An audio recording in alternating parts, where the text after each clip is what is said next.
Hello students, now we are going to solve question number 4. ठीक है, and the question is factorize. First question है 12x square minus 7x plus 1. बेटा same to same question है, इतने question आप class 8 में पढ़ चुके होंगे, एक बार और पढ़ते हैं, रिवाइज कराते हैं. एक्चुअली ये फैक्टराइजेशन है जिसको हम लोग मिडिल टर्म को स्प्लिट करते हैं. तो फैक्टराइज कर रहे हैं बाय यूजिंग मिडिल टर्म. ठीक है, स्प्लिटिंग अ मिडिल टर्म कैसे करते हैं प्रैक्टिस समझो. पहले हमारा एक क्वेश्चन लिखते हैं 12x square minus 7x plus 1. देखो बेटा ये जो हमारा इक्वेशन है ना इस फॉर्मेट में है ax square plus bx plus c. तो रूल नंबर 1 क्या है कि पहले स्टेप नंबर 1 स्टेप हम आपको समझाते हैं. सबसे पहले आप क्या करो a इंटू फाइंड करो ac, अर्थात फाइंड a इंटू सी. देखो रफ कर रहा है तो 12 इंटू 1 क्या आएगा हमारा 12 आ जाएगा. अब देखो अब जरा सोचो कि 12 के क्या हम दो फैक्टर ले सकते हैं या दो नंबर्स चूज कर सकते हैं जिनको ऐड करने पे b आए. जैसे 12 के दो नंबर ऐसे सोचो या दो फैक्टर ऐसे सोचो जिसका मल्टीप्लाई करने पे 12 हो. तो जैसे एक होता है 1 इंटू 12 12 होता है. एक होता है 4 इंटू 3 3 इंटू 4 वो भी 12 होता है. एक होता है 6 इंटू 2 वो भी 12 होता है. तो जितनी पॉसिबिलिटी हो दो संख्या ऐसा चूज करो जिनको मल्टीप्लाई करने पे 12 आ जाए. तो देखो एक 1 12 मिलेगा, 4 3 मिलेगा, 6 2 मिलेगा. अब तुम सोचो अगले स्टेप में जो मिडिल टर्म है ना उसको आप स्प्लिट करो. देखो किसको जोड़ने पे 7 आएगा. 1 प्लस 12 7 नहीं आता है, 4 प्लस 3 से 7 आता है, यही सिलेक्ट होगा हमारा. ठीक है ना, और 6 प्लस 2 8 हो जाएगा. अर्थात 7 को ना आपको दो पार्ट में इसको बांटना है जिसको जोड़ने पे x का कोएफिशिएंट 7 आए. ठीक है, इस नंबर 12 को ऐसे डिवाइड करो यानी ऐसे बांटो जिनको जोड़ने पे x का कोएफिशिएंट आए अर्थात 7 आए. तो देखो क्या आएगा 4 प्लस 3 यानी 4x प्लस 3x. देखो मिडिल टर्म स्प्लिट हो गया. अब चाहो तुम ब्रैकेट खोल सकते हो.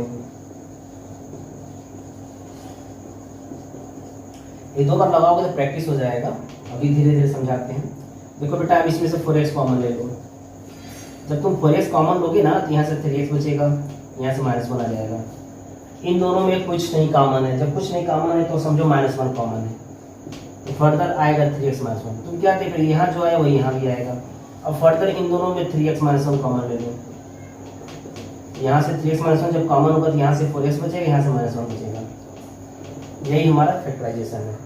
तो कैसे हम करते हैं एक बार और रिवाइज करा देते हैं. देखो फिर से समझो कैसे रिवीजन करते हैं. सबसे पहले क्या करो कि x स्क्वायर का कोफिशिएंट और कांस्टेंट इसे कांस्टेंट अब करते हैं आपस में मल्टीप्लाई कर दो. मल्टीप्लाई करने पे 12 है.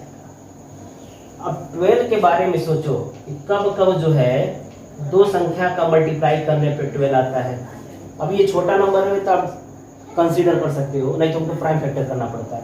जैसे 12 इंटू 1 से भी 12 आता है, 6 इंटू 2 से भी 12 आता है. चाहे तो 2 इंटू 6 लिखो चाहे 6 इंटू लिखो. एक 4 इंटू 3 से भी 12 आता है. और कुछ सोचो जिससे दो नंबर का मल्टीप्लाई करने पे 12 आता हो.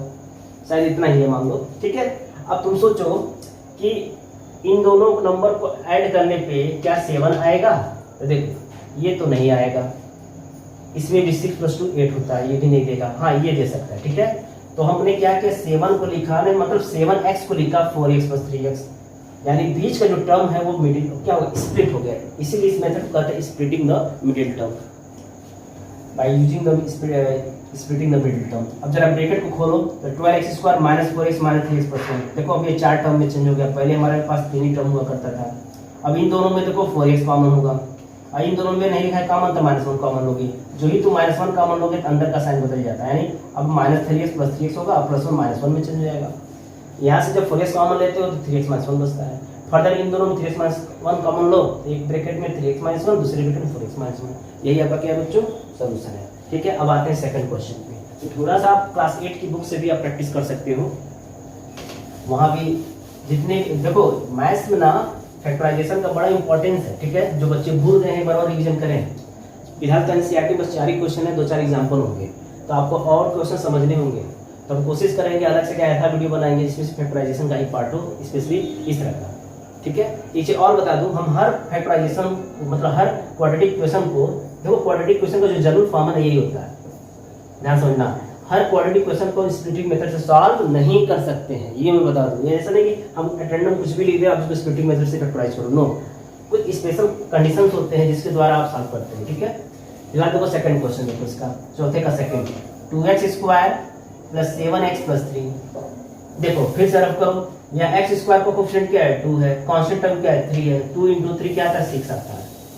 अब पॉसिबिलिटी ढूंढो, 6 का कब आता है जब दो संख्याओं से मल्टीप्लाई करते हैं, एक आता है 1 इंटू 6 या 6 इंटू 1, एक तरीका होता है 2 इंटू 3, और कोई तरीका है, तुम कहोगे सर 3 इंटू 2, बात तो वही है ना, 2 इंटू 3 3 इंटू 2, और कोई तरीका है 6 लाने का नहीं, ठीक है, और कोई तरीका नहीं है। अब सोचो अगली लाइन से 7x को ब्रेक करना है दो भागों में, ठीक है, तब अब देखो किसको जोड़ने पे 7 आएगा, x का जो कोफिशिएंट 7 है तो किसको जोड़ने पे 7 आएगा, इसको जोड़ने पे 7 आएगा, इसको जोड़ने पे 7 नहीं आएगा, यानी यही होगा। अर्थात 7 को हम 1 प्लस 6 पुट कर सकते हैं, ठीक है ना, यानी 1 का मतलब x हो जाएगा, 1x हो जाएगा, और 6 का मतलब 6x हो जाएगा, तो x लगाते हुए सोचना, ठीक है। अब चलो अब ब्रैकेट खोल दो, 2x स्क्वायर, अब ब्रैकेट प्लस है तो कोई दिक्कत नहीं है, साइन बदलेगा। देखो बेटा इन दोनों में x कॉमन है और इन दोनों में 3 कॉमन है, जब 3 कॉमन दोगे ना यहाँ से 2x आएगा, 3 से 3 डिवाइड, देखो जो नंबर कॉमन होता है ना, मान लो इन दोनों में 3 कॉमन है, इसका मतलब क्या है, ये 3 जब इसमें 3 से डिवाइड करेंगे तो 2x आएगा, जब इसमें 3 से डिवाइड करेंगे वहाँ 1 आएगा। ऐसे ही इसमें से x कॉमन है, जो कॉमन होता है सबको डिवाइड करता है, पहले टर्म में जब हम 2x स्क्वायर ऐसे डिवाइड करेंगे तो 2x आएगा, इसमें से डिवाइड करें तो 1 आएगा, इस तरह से आएगा 2x प्लस 1 एक ब्रैकेट में और x प्लस 3, यही इसका क्या फैक्टराइजेशन है, ठीक है, इस पॉलिनोमियल का, ठीक है, 2x plus 1 into x plus 3। अब आते हैं थर्ड क्वेश्चन पे। देखो बच्चों अब थर्ड क्वेश्चन पे आ जाते हैं। देखो दिया है factorise 6x square plus 5x minus 6। फिर से रफ करते हैं। देखो बेटा यहाँ देखो x स्क्वायर का कोफिशिएंट क्या है 6 है, कांस्टेंट टर्म क्या है 6 है, न्यूमेरिक नेगेटिव है तो नेगेटिव यूज कर सकते हो, ठीक है, माइनस 6 है मान लो तो ये माइनस 36 होगा। अब देखो दो संख्या ऐसा चूज करो जिनको मल्टीप्लाई करने पे ना माइनस 36 आए, तो देखो एक तरीका है 6 और माइनस 6 और माइनस 6 से मल्टीप्लाई करोगे तो माइनस 36 आएगा। एक तरीका है 18 इंटू 2, देखो अब 18 2 मतलब या तो माइनस 18 इंटू 2 करेंगे या तो 18 इंटू माइनस 2 करेंगे, मतलब दोनों ऑप्शन हमारे पास है। माइनस 18 इंटू 2 से भी माइनस 36 आता है, 18 इंटू माइनस 2 से भी माइनस 36 आता है। ऐसे ही 9 इंटू माइनस 4 से भी माइनस 36 आएगा और माइनस 4 इंटू 9 से भी 36 आएगा। ऐसे ही माइनस 12 इंटू 3 से भी माइनस 36 आएगा और 3 इंटू माइनस 12 से भी माइनस 36 आएगा। तमाम हमारे पास पॉसिबिलिटी बन गई है। अब हम कैसे सॉल्व करेंगे, देखो स्प्लिट करते हैं। देखो बेटा यहाँ 5x है, इन दोनों को जोड़ने पे 5 आएगा या घटाने पे 5 आएगा, नहीं। देखो माइनस 18 प्लस 2 माइनस 16 होता है, फेल हो गया। इन दोनों को जोड़ो 18 माइनस 2 16 छोड़ दो, 9 माइनस 4, मतलब सिंपली ना आप इसको ऐड कर दो, जब जो ही तुम ऐड करो तुमको खुद पता चल जाएगा, ठीक है। 9 देखो 9 और माइनस 4 को ऐड करोगे तो हो जाएगा 5, यानी यही चलेगा 9x माइनस 4x, ठीक है, और माइनस 6। तो थोड़ा और सिंपल तरीके से हम समझा देते हैं। एक तरीका और है समझने का, आप क्या करो, आप यहाँ नेगेटिव को भूल जाओ आप, ठीक है। जैसे एक्स स्क्वायर का कोफिशिएंट क्या है 6 है, कांस्टेंट टर्म क्या है 6 है, 6 इंटू 6 क्या होता है 36 होता है। अब 36 को स्प्लिट करो दो नंबर में जिनका मल्टीप्लाई करने पे 36 आता है। जैसे एक 6 गुणे 6 से भी आ सकता है, 9 गुणे 4 से भी आ सकता है, 12 गुणे 3 से भी आ सकता है, और सोच लो 18 गुणे 2 से भी आ सकता है। अब जरा सोचो किसको ऐड करने पे या सेपरेट करने पे, ऐड करने पे या सेपरेट करने पे, ऐड करने पे या सेपरेट करने पे, ऐड करने पे या सेपरेट करने पे कोफिशिएंट ऑफ x यानी 5 आएगा। सोचो 6 में 6 जोड़ोगे 12 फेल, 6 माइनस 6 0 फेल हो गया, हमको 5 लाने से मतलब है।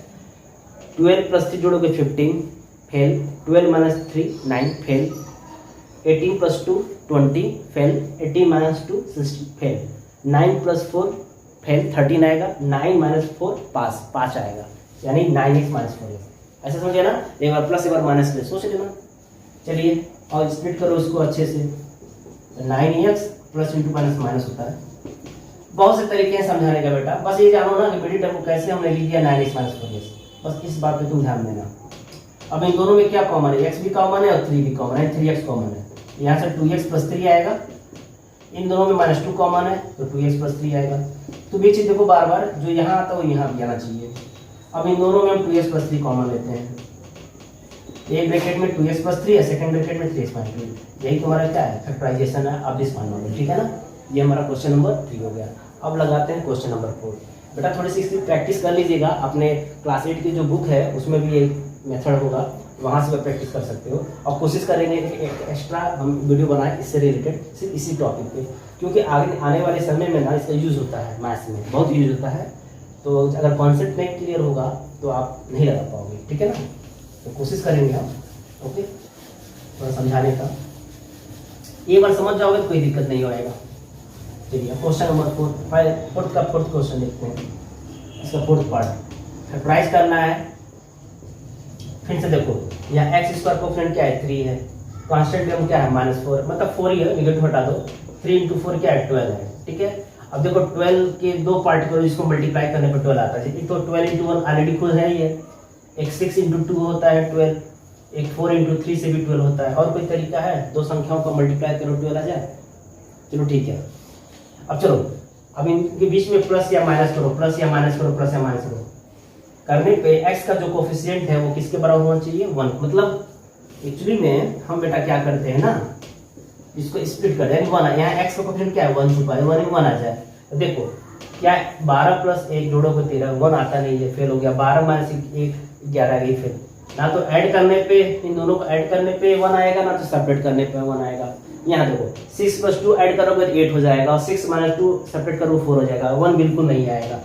लेकिन हाँ 4 + 3 नहीं आएगा, यानी 4 - 3 करने पे 1 आ जाएगा। इसका ये मतलब है इस x को देखो हमेशा हम ब्रैकेट बना के लिखेंगे। इस x को, यानी x मतलब 1x है, इस 1x को लिख सकते हैं 4x - 3x। अब तुम सोचो यहाँ प्लस क्यों नहीं लिखा, अगर प्लस लिखोगे तो 7x हो जाएगा।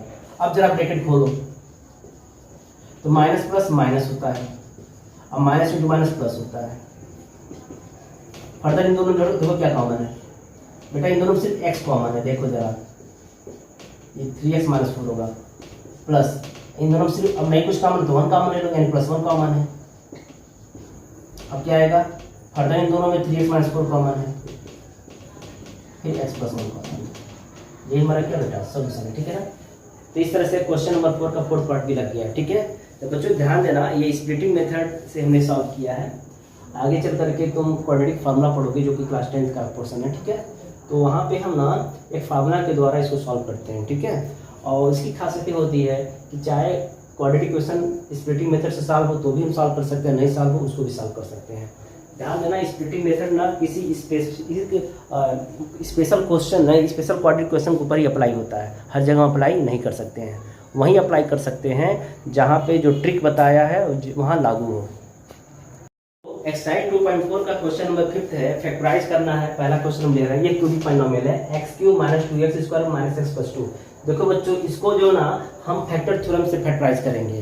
देखो दो तरीके होते हैं, एग्जाम में अगर पूछता है कहता है फैक्टराइज, तो आपके पास दो तरीके होंगे। एक नॉर्मल मेथड से, मतलब जो बाद बताएंगे, एक होता है बाय यूजिंग फैक्टराइजेशन मेथड। तो जो फैक्टराइजेशन मेथड थोड़ा लेंदी होता है, लेकिन आपको सिलेबस में वो पढ़ना पड़ेगा। तो देखो फैक्टराइजेशन मेथड में करना क्या होता है, सबसे पहले इस पॉलिनोमियल को हम px मान लेंगे। हम ये सोल्यूशन यहाँ से स्टार्ट कर दे रहे हैं। सबसे पहले इसको px मान लो, लेट px =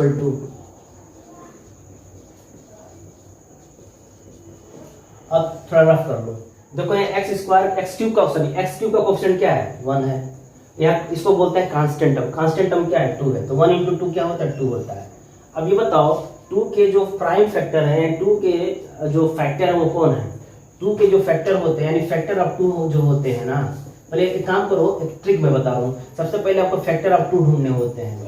1 होगा, 2 होगा, प्लस में भी और माइनस में भी। -1 भी हो सकता है, -2 भी हो सकता है, ठीक है। अब उसके बाद हम लोग हिट एंड ट्रायल करते हैं। हिट एंड ट्रायल में क्या करते हैं, देखो अभी मैं बता दूं कि जैसे मान लो अभी तुमने इससे पहले फैक्टराइजेशन किया था क्वाड्रेटिक पॉलिनोमियल का, तो आपने देखा था इसके 2 फैक्टर मिलते हैं, क्योंकि क्वाड्रेटिक पॉलिनोमियल की डिग्री 2 होती है। तो अगर डिग्री 2 होगा तो इसके 2 फैक्टर होंगे। उसी तरह ये 2D पॉलिनोमियल, इसकी डिग्री 3 होती है, इसके 3 फैक्टर होने चाहिए। तो हिट एंड ट्रायल मेथड से हम फैक्टर निकाल सकते हैं। तो होता क्या है कि यहाँ पे हम x की वैल्यू 1 रखते हैं, 2 रखते हैं, 3 रखते हैं, 4 रखते हैं, -1 कुछ भी रखेंगे, जिसके लिए मान लो x का मान 1 रखा है, ये 0 हो गया, तो कहेंगे x माइनस 1 फैक्टर है। अगर x बराबर माइनस 1 रखने पे 0 होता है ये पॉलिनोमियल, तो कहेंगे x प्लस 1 एक फैक्टर है। ठीक है, तो हम क्या करते हैं बेटा, हिट एंड ट्रायल मेथड से 3 में से कोई एक फैक्टर जो है हम हिट एंड ट्रायल निकालते हैं, बाकी 2 फैक्टर जो होता है हम उस फैक्टर को इस पॉलिनोमियल से जब डिवाइड करेंगे 2 फैक्टर मिलेगा। थोड़ा सा आपको प्रोसीजर याद करने पड़ेंगे। देखिए पहले कैसे करते हैं। तो सबसे पहले पहला स्टेप ये होता है कि जो x3 का कोफिशिएंट है जो कि 1 है और कांस्टेंट 2 है, आपस में मल्टीप्लाई करते हैं, तो फिलहाल यहाँ पे 2 ही आएगा।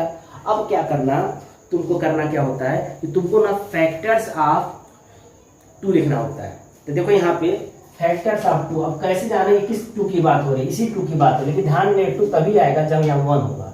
अगर सपोज अगर यहाँ 3 होता तो हम 6 की बात करते हैं, तो इसलिए हम करते हैं फैक्टर्स ऑफ 2 आर। तो देखो सोच के बताओ 2 के फैक्टर कौन होंगे, 1 2 होंगे बस, लेकिन पॉजिटिव निगेटिव दोनों साथ लिखते हैं, इसलिए मैं दोनों इसको एक साथ लिखता हूँ, +1 चाहे -1, अब +2 या -2। ठीक है, अब इस तरह से हमारे पास 4 डेटा है, 1 2 -1 -2। तो एक काम करो, तुम ना रफ पहले कर लो, पहले मैं रफ करते हैं, पहले जरा x का मान जरा इसमें पुट करके देखो क्या ये पॉलिनोमियल 0 हो रहा है, जरा चेक करो। थोड़ा रफ करना पड़ेगा, उसके बाद ही बताएंगे। चलो हो गया 0। ठीक है बेटा, यानी बाय इसका ये मतलब हुआ अगर ये 0 नहीं होता तो मैं -1 के लिए सोचता, अगर उसके लिए 0 तो फिर 2 के लिए सोचता, फिर नहीं तो -2, कोई ना कोई तो आ ही जाएगा। 1 1 -1 -2 चारों के बीच में कोई एक नंबर ऐसा मिलेगा जिसकी वैल्यू रखने पे इस px में 0 हो जाए, तो वो कहेंगे by trial method. By trial method, trial method के द्वारा अब हम जान चुके हैं ना, पुट x = 1, इसमें इन इसको 1 मान लो। ठीक है, इसलिए p(1) देखो, मुझे देखो वही हम लिख सकते हैं जो 0 हो रहा है, अगर 1 पे 0 नहीं तो -1 पे सोचते हैं। हम रफ का रफ प्रोसेस है, देखो 1 का क्यूब -2 × 1 का स्क्वायर -1 + 2, इसका मतलब 1 -2 -1 + 2। देखो 2 से 2 कैंसिल, 1 से 1 कैंसिल, 0 आ गया, यानी p(1) बराबर 0 आ गया ना। देयरफॉर बाय फैक्टर थ्योरम से हम कर सकते हैं, क्या कर सकते हैं, हमने क्या 1 रखा, x बराबर 1, तो x -1 फैक्टर है। अगर x बराबर 1 पे p(1) 0 है, x -1 फैक्टर है। अगर x बराबर -1 रखने पे p(1) 0 होता तो कहते x + 1 फैक्टर। ठीक है, तो हम कहेंगे x -1 is a factor of px। तो बेटा ये बताओ कि हमारा आंसर आ गया, बिल्कुल आंसर आ गया, लेकिन अभी इनकम्प्लीट सोल्यूशन है। क्यों? क्योंकि अभी तो हमको 2 फैक्टर और ढूंढने हैं। हमको पता है ना कि क्यूबिक पॉलिनोमियल है, क्यूबिक पॉलिनोमियल में क्या होते हैं, 3 फैक्टर होते हैं, उसमें से एक फैक्टर मिल गया। अब बाकी 2 फैक्टर फाइंड करने के लिए हमको लॉन्ग डिवीजन मेथड यूज करना होगा। उसके लिए मैं क्या करूंगा, इस px को मैं x - 1 से डिवाइड करूंगा। तो लिखेंगे, थोड़ा सा मैं अरेंज कर दे रहा हूँ, आप वीडियो पॉज करके। तो ये एकदम प्रोसीजर याद करना, सबसे पहले हमको ये फैक्टर निकालेंगे बाय ट्रायल मेथड से, इसके बाद अभी से डिवाइड करते हैं अदर 2 फैक्टर के लिए, x - 1 डिवाइड करते हैं ऐसे लॉन्ग डिवीजन मेथड से। इसलिए कहा था ना, एक बार कहा था मैंने कि डिवीजन आपको आना चाहिए लॉन्ग डिवीजन मेथड पॉलिनोमियल का। देखो x को पहले कट करते हैं, x² टाइम्स आएगा, देखो रिमाइंडर यहाँ 0 आना चाहिए क्योंकि फैक्टर है ना, रिमाइंडर 0 होगा, ये x³ हो जाएगा, ये -x² हो जाएगा। जो इसका कोसेंट आएगा ना वही उसके पास 2 फैक्टर मिलेंगे, प्लस उल्टा माइनस उल्टा प्लस, ये दोनों जीरोज आएंगे, ये -2x² प्लस -x² आता है, ये माइनस x टाइम्स आएगा, चेक कर लो, तो -x² और माइनस में प्लस x होगा, सॉरी साइन बदलो, माइनस का प्लस होता है, प्लस का माइनस हो जाता है। ठीक बेटा, ये दोनों कट गया, देखो ये -x माइनस से जुड़ेगा तो -2x हो जाएगा और +2। अब कितनी बार, अब इसको काटने के लिए मुझे -2 यहाँ लगाना पड़ेगा, देखो ये -2 × -2x हो जाता है, ये +2 होता है। आई थिंक आप लोग पढ़ चुके हो, ये प्लस होता है, ये माइनस होता है, कट के 0 हो जाएगा। इस तरह से हमारा क्वेश्चन पॉलिनोमियल क्या होगा, ये होगा, यही दूसरा फैक्टर है। अब देखो ये क्वाड्रेटिक पॉलिनोमियल है, अब इसको हम स्प्लिट करेंगे तो इसके अंदर 2 फैक्टर और मिलेंगे। कैसे करते हैं, देखो x² माइनस, देखो x² का कोफिशिएंट 1 है, कांस्टेंट टर्म 2 है, मान लो नेगेटिव छोड़ के 2 को स्प्लिट करो 2 नंबर में, जिनको मल्टीप्लाई करने पे 2 आता हो, 1 और 2 और 2 एक बात ये ही है। तो बताओ 1x कैसे आएगा, जब हम 2x में से x घटाएंगे, देखो ना 2x में से x घटाने पे ही तो आएगा, तो x square minus 2x plus x minus 2। अच्छा, बहुत से बच्चे कंफ्यूज होते हैं कि यहाँ पे हम x तो नहीं लिखे लेकिन यहाँ लिख दे रहे हैं। बच्चा अगर मान लो यहाँ पे अगर जैसे सपोज दैट कि 1 तो छुपा है ना इसके अंदर, चाहो तो तुम ऐसे लिखो 2 - 1 बाहर x लिख दो, क्या दिक्कत है? फिर ब्रैकेट खोलोगे तो x से मल्टीप्लाई करना ही पड़ेगा। तो थोड़ी सी प्रैक्टिस करो, भले हम 2 1 बोले लेकिन लिखेंगे 2x 1x, और 1x को x ही बोलते हैं, ठीक है ना? तो 2 - 1 लेकिन 2x - 1x लिखेंगे। जब ब्रैकेट ओपन करोगे तो कुछ ऐसा ही आएगा। अब इन दोनों में x कॉमन है, इन दोनों में कुछ नहीं, 1 कॉमन है। इस तरह से 2 फैक्टर मिला, एक है x - 2 और दूसरा है x + 1। इस तरह से हम कहेंगे 10 px जो था उसका 3 फैक्टर होंगे, उसमें से एक फैक्टर क्या था? x - 1, सेकेंड फैक्टर क्या है? x - 2, और थर्ड फैक्टर क्या है? x + 1। यही हमारा क्या है? सॉल्यूशन है। यही हमारा इस क्यूबिक पॉलिनोमियल का फैक्टराइजेशन है। तो बेटा देखो, क्यूबिक इस फैक्टराइजेशन को हमने फैक्टर थ्योरम का इस्तेमाल किया। इस फैक्टर थ्योरम में हम थोड़ा सा क्या करते हैं, हम x की वो वैल्यू ढूंढते हैं जिससे p(f1) की वैल्यू क्या हो, मतलब p(x) की वैल्यू क्या हो? 0 हो। तो अगर मान लेते हैं x = 1 रखने पे px की वैल्यू 0 हो जाती है, p1 की वैल्यू 0 हो जाती है, तो उस केस में क्या होगा कि जो हमारा, अब हम क्या करेंगे, जो x - 1 को डिवाइड कराएंगे px से, जब वो डिवाइड करेगा तो क्वोशंट पॉलिनोमियल मिलेगा, और फिर क्वोशंट पॉलिनोमियल के अंदर ही 2 फैक्टर मिलते हैं जब हम स्प्लिटिंग मेथड से सॉल्व करते हैं, ठीक है ना? तो हमको 2 फैक्टर और मिल जाते हैं। तो इस तरह 3 फैक्टर, ये हमारा क्या सोल्यूशन है, ठीक है? तो बच्चों बहुत ही आसान है, थोड़ी सी प्रैक्टिस करने की जरूरत है। आइए इसी तरह एक और क्वेश्चन देखते हैं। जो क्वेश्चन नंबर 5 का जो सेकंड पार्ट है, फैक्टराइज करना है x³ - 3x² - 9x - 5। तो बेटा देखो, सबसे पहले तुम देखो यहाँ पे x³ का कोएफिशिएंट 1 है और कांस्टेंट टर्म मान लो 5 है। न्यूमेरिक नेगेटिव हटा देते हैं, तो 5 के जो फैक्टर होंगे वो +5 होंगे, +1 होंगे, या -5 होंगे, -1 होंगे। इस तरह से हमारे पास 4 जो है रा डेटा है। अब हम सोचेंगे कि इसको पहले हम px मान लेते हैं। थोड़ी सी स्टेप याद करना पड़ेगा आपको। अब लिखते हैं नाउ फैक्टर्स ऑफ 5 आर। सोचो क्या क्या होगा, +-1 होगा और +-5 और कुछ नहीं हो सकता। कुल मिला के 4 डेटा है। अब थोड़ा रफ करो, अगर x का मान 1 रखो, इसमें देखो 0 हो रहा है, ये हो जाए तो अच्छी बात है, नहीं तो आगे सोचेंगे। मेरे को नहीं लग रहा है 0 नहीं होगा, छोड़ो। चलो x का मान -1 रखो, देखो 0 हो रहा है। थोड़ा सी स्पीड आपको बढ़ानी पड़ेगी क्योंकि इस मेथड का नाम ही हिट एंड ट्रायल है। हिट एंड ट्रायल मतलब क्या, ट्राई करेंगे। -1 होगा, ये -3 होगा, ये -9 होगा, ये भी 0 नहीं होगा, छोड़ो इसको। अब हम रखते हैं चलो -5 रख के देखते हैं, ठीक ना? x = -5 रख के देखते हैं। देखो -5 का क्यूब, -3 × -5 का 2, शायद ये आ जाएगा, आ जाना चाहिए। ये +25 -75 होगा, +45 होगा, -5 होगा, शायद नहीं आएगा ये भी। नहीं आएगा ना? नहीं आएगा, छोड़ो। x = 5 रख के देखो, तो ये 125 होगा, ये 5 का स्क्वायर होगा, ये 9 × 5 = 5, 125 -75 -45। देखो बेटा शायद ये 0 हो जाएगा, बिल्कुल 0 हो जाएगा। देखो 45 125, इसको ऐड करो 125 ही आएगा, ठीक ना? 125 0 आ रहा है, ठीक ना? चलो तो इसको लिखेंगे बाई, इतना मेहनत करने वाले पता चला कि x = 5 रखने पे ये p5 की वैल्यू 0 आ जाएगी। तो लिखेंगे बाई ट्रायल मेथड, ये लिखना पड़ता है पुट। ट्रायल मेथड से पता चला कि x = 5 हम रख सकते हैं, तो इसलिए p(5) क्या होगा सोचो। तो ये होगा 5 की पावर 3, 3 × 5 का पावर 2। कैसे जाना 5, देखो हिट एंड ट्रायल किए हैं यहाँ पे कई बार, इसलिए क्या ना, थोड़ा कैलकुलेशन को बढ़ाना, स्पीड को बढ़ाना पड़ता है। ये 75 होगा, ये 45 होगा, ये 5 होगा, 50 125। तुम चेक कर लेना, ये 0 आएगा। इसका ये मतलब हुआ, हम कह सकते हैं फैक्टर थ्योरम से कि अगर p(5) वैल्यू 0 है तो कहेंगे फ्रॉम फैक्टर थ्योरम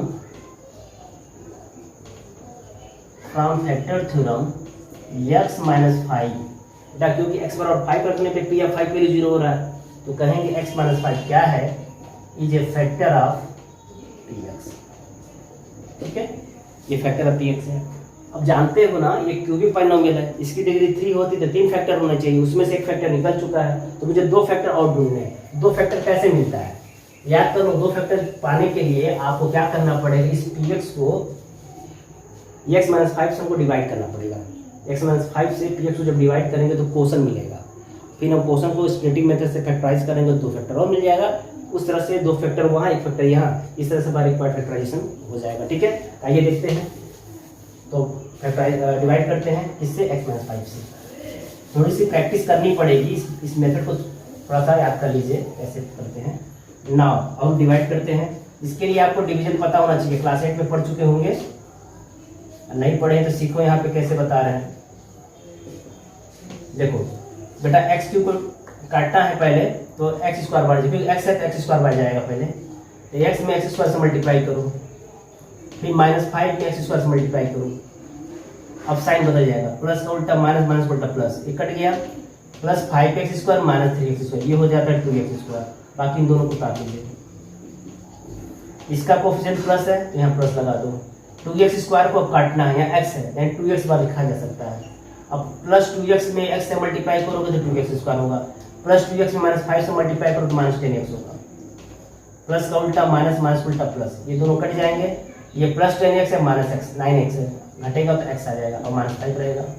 इसका कोफिशिएंट का साइन क्या है, प्लस है, यहाँ x यानी 1 टाइम जाएगा, ये x माइनस प्लस का उल्टा, यहाँ प्लस है तो माइनस हो जाएगा, ये माइनस है तो प्लस हो जाएगा, टोटल 0 हो जाएगा। इस तरह से बेटा समझो यहाँ पे क्वोशिएंट पॉलिनोमियल क्या है, x square plus 2x plus 1 है। ठीक है, अब देखो स्प्लिटिंग मेथड से कर सकते हैं, x स्क्वायर प्लस 2x को ब्रेक करो, x प्लस x, बहुत सिंपल है, x प्लस x 2x होता है, x square plus x plus 1 ऐसे लिख सकते हो। इन दोनों में x कॉमन है और आगे इन दोनों कुछ नहीं है तो 1 कॉमन है, देख लो, या एक ब्रैकेट में x प्लस 1, सेकेंड ब्रैकेट में भी x प्लस 1 होगा, ये हमारा क्वेश्चन हो गया। देयरफॉर इस तरह से px बराबर क्या हुआ, तो देखो पहला जो फैक्टर था ना वो x - 5 था और दूसरा जो फैक्टर था वो x प्लस 1 था। बेटा हमने x बराबर -1 रखा तो 0 नहीं आया था, आएगा, जरा एक बार चेक कर लो, शायद गलती हो गई थी ना, क्योंकि देखो यहाँ x बराबर x प्लस 1 फैक्टर है, यानी x बराबर -1 पे p आप -1 की वैल्यू 0 आएगा, चेक कर लो, ये -1 देगा, ये -3 आएगा, ये +9 होगा, ये -5 होगा, तो देखो ना आया गया तो -9 + 9 0। ठीक है, तो अगर -1 भी मिल जाता तो मैं x - 1 से डिवाइड करता। ठीक है, कोई दिक्कत नहीं है, हिट एंड ट्रायल मेथड का नाम ही हिट एंड ट्रायल। तो जो डेटा पहले मिल जाता है जिसके लिए 0 मिलता है उससे हम डिवाइड करते हैं, उसके फैक्टर डिवाइड करते हैं। तो आई होप आप समझ गए होंगे। ऐसे ही एक और क्वेश्चन है बच्चों, तुम लोग खुद लगा सकते हो, बता दे रहा हूँ। ये जो क्वेश्चन नंबर 3 है, क्या है, x³ + 13x square, x³ + 13x square, x³ + 13x square plus 32x + 20, 22x + 20, यही है क्वेश्चन। इसको भी हम ना फैक्टर थ्योरम से ही सॉल्व करेंगे। देखो बेटा अब यहाँ पे 1 × 20 20 होता है और 20 का फैक्टर कौन है, बहुत ज्यादा फैक्टर होंगे। देखो मान लेते हैं px है, पहले लिख ही लो, लेट px = पूरा लिख लो, x³ + 13x स्क्वायर + 32x + 20। तो कहेंगे factors of 20 are, plus minus के साथ साथ लिखो, +-1 या +-2, ठीक है, +-4, +-5, +-10, +-20, इतने ही डेटा है आपके पास, 12 डेटा है। ठीक है ना, अब 1 देखो पॉजिटिव नंबर रखने पे ना कभी भी पॉलिनोमियल वैल्यू 0 नहीं होगी, क्योंकि हर जगह प्लस ऐड हो जाएगा। नेगेटिव नंबर से ही फायदा है। तुम हिट एंड ट्रायल मेथड्स का यूज करो तो तुम देखोगे कि -1 रखने पे पी इस पॉलिनोमियल वैल्यू 0 होगा। तो मुझे पता है, आप थोड़ा प्रैक्टिस कर लेना। लिखोगे by trial method put x बराबर -1। ठीक है, ट्रायल मेथड हमने पता किया कि x बराबर -1 रखने फायदा होगा, तो pf -1 निकालो, तो -1 पे पावर 3 + 30 × -1 का पावर 2 + 32 × -1 + 20। थोड़ा सिंप्लीफाई करो, ये -1 होगा, ये +13 देगा, ये -32 देगा, ये लास्ट वाला 20 देगा। तो देखो ये -33 होगा, क्यों? क्योंकि -1 -32 -33 होता है, और +13 +20 +33 होता है। इस तरह से देखो Pf-1 की वैल्यू 0 हो गया, 0 हो गया ना। जब 0 हो गया तो कहेंगे बाईफैक्टर थ्योरम या फ्रॉम फैक्टर थ्योरम। बाईफैक्टर थ्योरम हम कह सकते हैं कि x+1, बिकॉज x = -1 के लिए Pf-1 0 है, तो x+1 क्या है? फैक्टर है। इज अ फैक्टर, किसका फैक्टर बेटा? Px का, वही Px जो आपने माना था, ठीक है, इतना लंबा चौड़ा। जैसा कि आपको बताया बेटा कि यह है क्यूबिक पॉलिनोमियल, इसके 3 डिग्री होती है, यानी 3 फैक्टर होते हैं, उसमें से एक फैक्टर पता चल चुका है x+1, बाकी 2 फैक्टर कैसे मिलेगा? हम क्या करेंगे, इस Px को डिवाइड करेंगे किससे? x+1 से, तो वहाँ से क्वोशंट पॉलिनोमियल मिलेगा, फिर इसको हम फैक्टराइज करेंगे तो 2 फैक्टर और मिलेंगे। थोड़ा सा प्रोसीजर में बार बार बता रहा हूँ, तो दिमाग में बैठा लीजिए, ठीक है। नाउ हम डिवाइड करते हैं x+1 से। x+1 डिवाइड करना बड़ा आसान है, तो जब डिवाइड करोगे ना तो रिमाइंडर हर हाल में 0 आएगा। x³ + 13x² + 32x और +20। देखो बेटा ये x² टाइम जाएगा, इसको काटना है x² पर टाइम जाएगा, तो ये x³ हो जाएगा और ये +x² हो जाएगा। प्लस का उल्टा माइनस, प्लस का उल्टा माइनस, अर्थात अब इसका साइन माइनस है, अब इस नंबर का साइन माइनस है, ये तो कट गया। 13x² - x² आएगा 12x²। अब ध्यान से देखो x² क्वेश्चन क्या है? प्लस है ना, यहाँ प्लस लगा दो, 12 टाइम्स आएगा, 12 और x टाइम जाएगा, क्योंकि 12x² को एलिमिनेट करना है। 12x × x क्या होगा? 12x² और 12x × +1 12x हो जाएगा। प्लस का उल्टा माइनस, प्लस का उल्टा माइनस, दोनों कैंसिल हो गया। देखो 32x - 12 गिव्स 20x और +20। अब यहाँ से हम +20 बार भेज सकते हैं, क्योंकि 20 बार जाएगा, ये हो जाएगा 20x + 20, साइन बदलेगा, प्लस का माइनस, प्लस का कट जाएगा। इस तरह से क्वेश्चन क्या मिला? x² + 12x + 20। अब बेटा स्प्लिट करो मिडिल टर्म को, 12x 20 21 20 × 1 20 होता है, 20 का होता है 5 × 4 20 तो होगा कि 9 हो जाएगा ऐड करने के। 20 का स्प्लिटिंग, हाँ तुम लिख सकते 10 × 2 कर सकते हो, तो 10 × 2 20 होता है, 10 + 2 12x हो जाता है, यानी 10x और +2x +20। चाहो तो हटाई दो, चलो लिखते हैं, कोई दिक्कत नहीं है। अब ब्रैकेट हटा रहे हैं, जब तुम प्रैक्टिस कर लोगे ना तब तुमको तैयार हो जाएगा, तुरंत तुम्हारे दिमाग बढ़ जाएगा, क्यों हमें यही लिख रहे हैं 10x + 2x direct. x common लो इन दोनों में, यहाँ भी x 2 कॉमन लो। इस तरह से पहला फैक्टर x + 10, दूसरा फैक्टर x + 2। देयर Px = पहला फैक्टर क्या था? x + 1, और दूसरा फैक्टर क्या है, और तीसरा फैक्टर क्या है? x + 10 है, और बेटा और क्या है? x + 2। ठीक है बेटा, यही हमारा क्या है? रिक्वायर्ड फैक्टराइजेशन है। इस तरह से बच्चों आज का टॉपिक बस इतना ही। अगले टर्म में हम कुछ और एक्स्ट्रा क्वेश्चन देंगे इससे रिलेटेड। आज के लिए थैंक यू वेरी मच।